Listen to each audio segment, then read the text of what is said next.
Hello, my name is Valerie Chandler. This is my leadership journey video for my bachelor's degree in organizational leadership at Texas A&M Commerce. Um, Before enrolling in these courses, I served in the United States Navy for 6 years. I was stationed both onshore and at sea. So the military was complex. There was a motto that was ingrained into us from day one, and it was honor, courage, and commitment. I was basically expected to use that motto in every decision and action that I made. When first starting in the military, I was at the bottom of the totem pole, so to say. I was basically just expected to be a follower. There weren't very many opportunities in the beginning for me to be a leader or show my abilities as a leader. So when climbing up in rank and position, I really had to quickly learn how to become a leader. It's a little bit different in the military than in civilian life, leadership wise. It wasn't very situational. It was orders handed down from higher ups, and you were expected to follow those orders to a T, no matter what, and always accomplish the mission.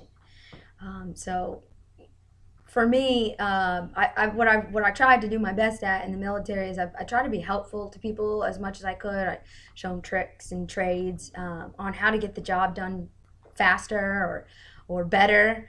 Um, However, it really wasn't easy because if there was someone performing poorly on your team, it's not like you could fire them or anything. You could reprimand them, but that's about it. There wasn't really, I mean, you had to do something really bad to be, kicked out, if or so to say, or fired. So basically, my main thing as a leader in the military, the main thing I did as a leader in the military is I just picked up the slack of those that weren't performing, you know, properly. Because if the mission wasn't accomplished, then the whole operation could have failed, which that could have led to death or serious injury. So as a leader, there wasn't really much for me to do to show. I made sure I took the honor, courage, and commitment motto very seriously. Um, as a leader, the mission was always accomplished, and that's basically what I thought about myself as a leader. I thought I was a good leader because of that reason, because my missions were almost accomplished. And through these courses, I found out that it's a bit different. Um, Going to that, the key areas of learning from each of these courses that I took. The first course, of course, was issues in organizational leadership. In this course, I was able to get a better understanding of what a leader was, what a leader does, what I can do differently as a leader, and how to reach my goals as a leader. Um, I basically, again, like I said, I quickly, after going through this first course, I quickly understood that being a leader in the military is a lot different than being a leader, um, in the civilian world. As a military leader, I had to be autocratic. I had to be an autocratic leader. I had to make decisions quickly. I couldn't, ask my team if, get their input or anything like that. I just had to make decisions. I had to be a leader. My team had to be the followers, and they had to do what I said. And that was basically all there was to it. So this course taught me that there were many different, or that there are many different leadership styles, and that you don't have to be just one kind of leader. You can use different styles depending on your circumstances or situations. The final key thing that I learned was that not all people communicate the same. Not all people learn the same, and because of that fact, I need to.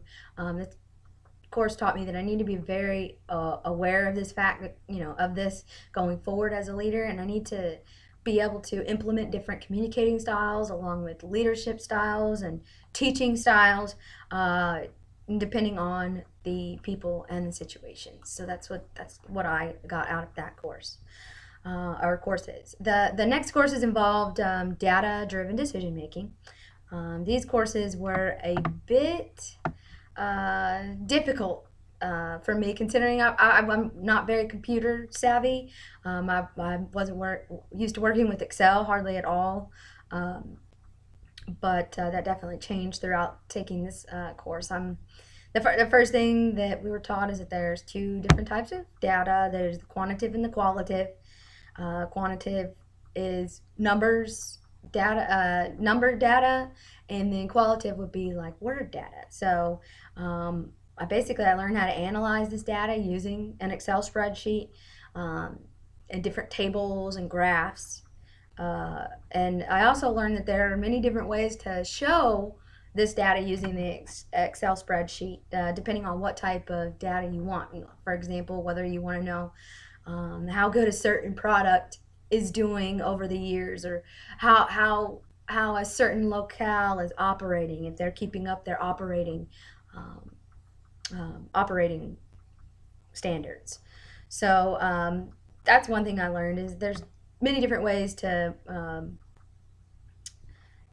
get the type of data that you want. So this course basically really helped me develop my Excel skills, and it's going to be very useful, in the future when I need to make these type of technical decisions. The behavior, ethics, and leadership courses were very interesting. I enjoyed taking those. Especially the case studies, and the first case study was regarding the Ford Pinto, and the incidents that happened there. It helped me realize that when making decisions, I need to think about the long-term effects it'll have on the organization. I mean, Ford knowingly put an unsafe market or product on the market, and that's very upsetting to me. It's not right. So I learned that even if you make a mistake, the best thing you do is take responsibility for that decision that you made, and making a business profitable shouldn't be my only goal as a leader. There should be just having a business profitable isn't a good way to be a leader. Um, like the military motto states, I need to have honor by adhering to what's right, even if it shows me in a bad light. I need to have the courage to do the right thing for both the business and the consumers. And commitment to always, before making a decision, making sure it won't have a negative effect in the long run to anybody, whether it be the business or the consumers. The next case study was on Nissan, the collapse of Nissan. And it was very motivating because of Mr. Carlos Ghosn, I believe that's how you say it. He was actually able to make a different type of decision that I hadn't heard about before, or that I haven't really seen before, which I'm going to call it, innovative slash like culturally driven decisions. And again, this reminds me of my time in the military because of the fact that there are many different cultures, people I had to work with. The military was very culture driven. We celebrated every holiday in every different culture. We had every type of religious area that you could think of, very culturally driven. And Carlos Ghosn's leadership style reminds me of how the military was run. Ghosn, he was able to incorporate both cultures into a Nissan culture. Instead of having one culture this way and one culture this way, he was able to, through training programs and all that, he was able to make one Nissan culture, which was it's very motivating. He developed, like I said, training programs for both of the cultures. He made sure that all employees were aware of his vision for the company, and that's why I think he's one of the most successful leaders, in his time. I learned also in this course that you need to be innovative when it comes to multiple cultures being involved, because not all cultures have the same way of thinking. Excuse me, not all. It's different, and to succeed as a leader, you need to keep these main ideas in the forefront. So the next course I studied was leadership theory. The first thing I learned in this course was how to determine what leadership style to apply in the different circumstances or situations I face. The other thing I learned was regarding the process change and improvement process. I learned how to properly apply the use of SWOT and pest analysis, and also external and internal factors to find ways to improve processes within a business. And actually, I was able to produce a process improvement plan for the company that I currently work at. And it went through upper management and also went through our client, and it was agreed upon, and it's still applied today. And this course really helped me get to that point in my career. For the next one is the Leading Change courses. I learned that change happens every day, whether it be in the business world or be in my own personal world. With that change, there will always be resistance. I could even be a resistance in my own world. So basically, these courses taught me how to manage this resistance that I might come in contact, and how to present a change in a way that will reduce the resistance to it. I learned that being like as simple and as straightforward as you can when making a change will actually help reduce resistance.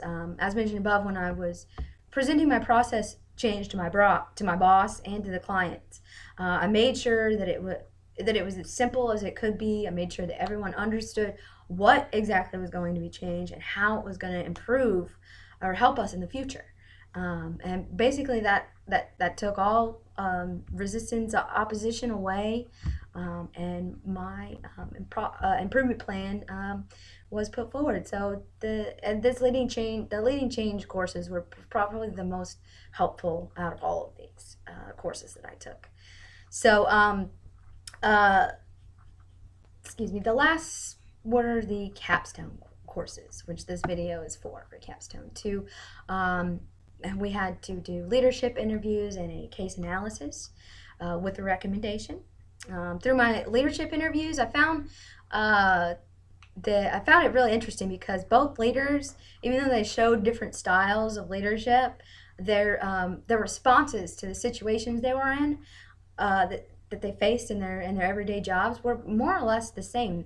They each, basically stated same circumstances and same responses to those circumstances, which was very interesting, even though they were both very different people.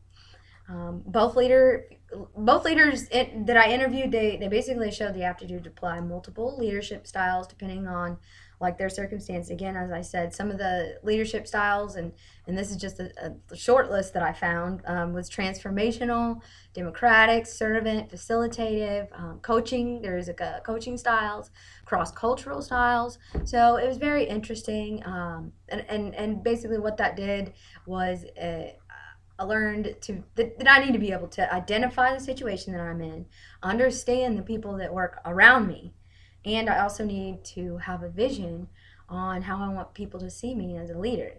So, and having all that will help in my everyday, and being a leader every day, in everyday situations. Apologize. The case analysis was a little more challenging. At first, I had lots of thoughts and ideas swirling in my head on which direction I wanted to take this paper. So basically, how this paper, I took a step back. I revisited all the courses that we just mentioned, and kind of read through everything again, and it helped a lot. It helped me narrow my ideas down. It helped me get organized, and basically in the end, I was able to find a change that could help the company, not only for profits, but also in a social community context. Again, that's the case analysis helped me realize that being a leader, you need to be very organized, very straightforward. So that's how that case analysis worked for me. The second to the last question is where I am as a leader now. Currently, I work for Jacobs Engineering Group as an administrative assistant / office manager. I kind of do everything around the office. But the project that we're assigned to right now is the Garland ISD 2014 bond program. It's where the voters voted and approved a $455 million bond program, which basically it's a mix of renovations and additions for the 72 schools in the district. So it's a very fast-paced job that I'm in right now. Stuff has to keep rolling for construction to keep going. And after going through these courses, I believe that now as a leader, I have a more apathetic attitude towards others, where I couldn't necessarily have that while I was in the military. But now I think about the many different facets, the many different ways to go about making a decision and all that. I've also been able to become more innovative and forward thinking as a leader. Again, I've come up with a process improvement plan. So yeah, that's where as a leader right now, I'm still growing. I'm going to keep working forward as a leader.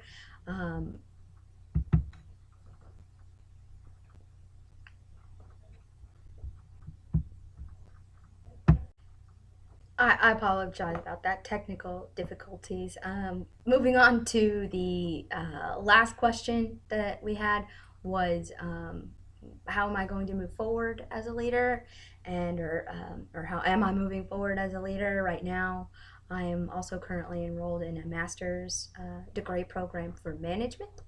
And I've already actually started a couple of these courses, and it's very interesting because the bachelor's degree course, the organizational leadership course, is actually helping a lot, and I've have a lot of background information to go on.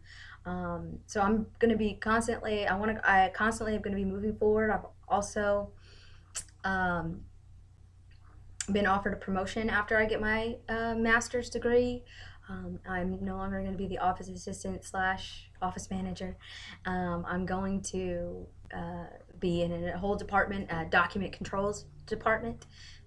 So that is that I'm going to use these courses to help me move forward as a leader in the future. So thank you so much. Have a great day.